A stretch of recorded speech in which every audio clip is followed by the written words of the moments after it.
नमस्कार दोस्तों, आओ जीना सीखे में एक बार फिर से आप सभी लोगों का बहुत बहुत स्वागत है।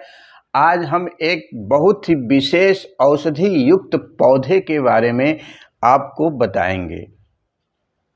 इसका औषधि गुण क्या है, किन किन रोगों में काम आता है, इसका प्रयोग कैसे करते हैं, इन सभी चीज़ों के बारे में इस वीडियो में हम आपको बताएंगे। तो आइए चलिए वीडियो को। नमस्कार दोस्तों, ये मेरे हाथ में औषधि युक्त पौधा है। ये बहुत ही महत्वपूर्ण पौधा है और यह सामान्यतः बरसात के सीजन में ये सर्वत्र प्राप्त है और सहज ही प्राप्त है। इस पौधे को संस्कृत में अपामार्ग कहते हैं और इसके अलावा और कई नामों से इसको जाना जाता है। और एक विशेष प्रकार का नाम जो सर्वप्रचलित है वो है चिड़चिड़ा। चिड़चिड़ा के रूप में यह विशेष रूप से प्रचलित नाम है इसका औषधि गुण अब हम आपको बताते हैं। इसका औषधि गुण बड़ा ही महत्वपूर्ण है। इस पौधे को, ये जो पूरा पौधा है, पूरा का पूरा पौधा, कोई छोटा सा पौधा उखाड़ करके उसके पंचांग क्या होता है। किसी भी पौधे के 5 अंग होते हैं: जड़, तना, पत्ती, पुष्प और उसका फल। ये 5 अंग होते हैं किसी भी पौधे के, पेड़ के। इस पौधे के पांचांग यानी इसकी जड़ ले ली जाए, थोड़ा सा तना ले लिया जाए, कुछ पत्तियां ले ली जाए, इसके ये बीज, कांटेदार बीज होते हैं, इनको ले लिया जाए। इनको ले करके यदि हम देसी गाय के दूध में इसको पका करके उनको दें, जिनको संतान उत्पत्ति नहीं होती है, चाहे वो महिला हो या पुरुष हो, तो यह बहुत ही प्रभावकारी है और बहुत ही कारगर है। महिलाओं को मासिक धर्म के बाद इसको 15 दिन तक देना है। ये क्रम लगातार 5 से 6 महीने तक चलना चाहिए, तो संतान उत्पत्ति के चांसेस बहुत अधिक बढ़ जाते हैं। दूसरा इसका महत्वपूर्ण उपयोग ये है कि इसकी ये जो जड़ है, ये जड़, यदि इसकी जड़ को ले करके ऐसी स्त्री को कमर में बांध दिया जाए धागे के साथ, जिसको डिलीवरी होने वाली है, तो बहुत ही आसानी के साथ यानी नॉर्मल डिलीवरी हो जाती है, केवल जड़ बांध देने मात्र से।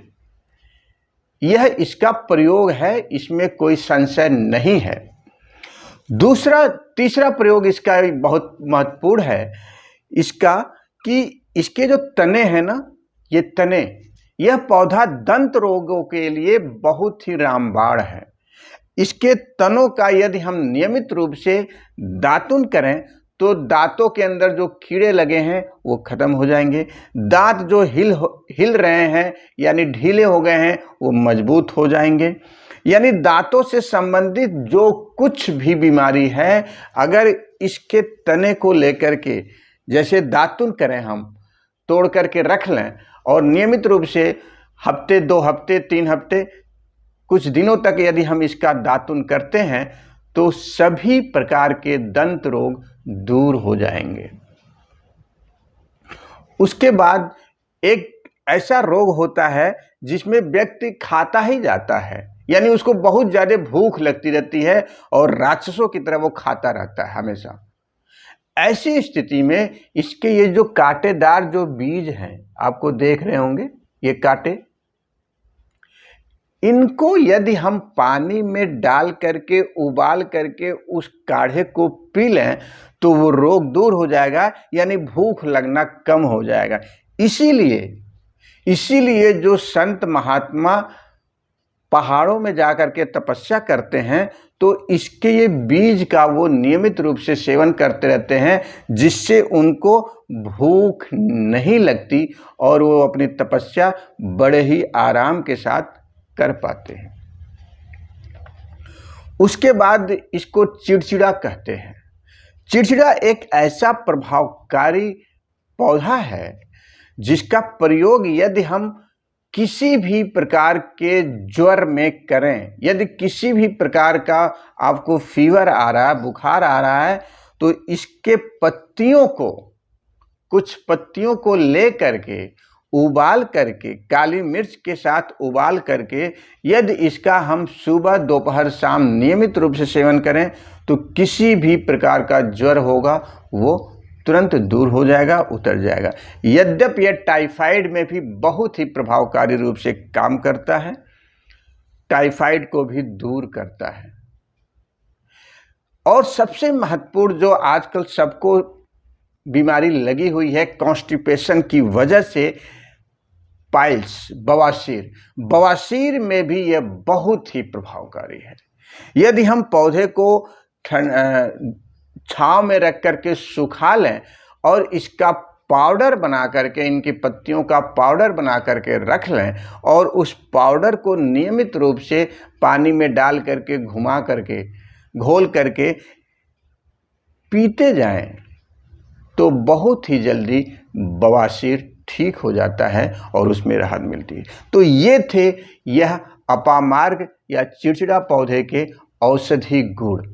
ये बहुत ही महत्वपूर्ण है कि हमें ये जानना कि हमारे आसपास के जो पेड़ पौधे हैं वो किस जात के हैं, क्या उनका औषधि गुण है और कैसे वो कार्य करते हैं। अगर हम इन सभी चीज़ों को जान लेंगे तो नियमित रूप से हम इसका प्रयोग करके निश्चित तौर पे हम अपने स्वास्थ्य को बिना पैसों को खर्च किए हुए बेहतर कर पाएंगे। तो आज का वीडियो हम यहीं समाप्त करते हैं। अगले वीडियो में हम कुछ और अलग वनस्पतियों के साथ आएंगे। तब तक के लिए आप स्वस्थ रहिए, मस्त रहिए, ज़बरदस्त रहिए, हर वक्त रहिए। जय हिंद, जय भारत, स्वस्थ भारत, नमस्कार।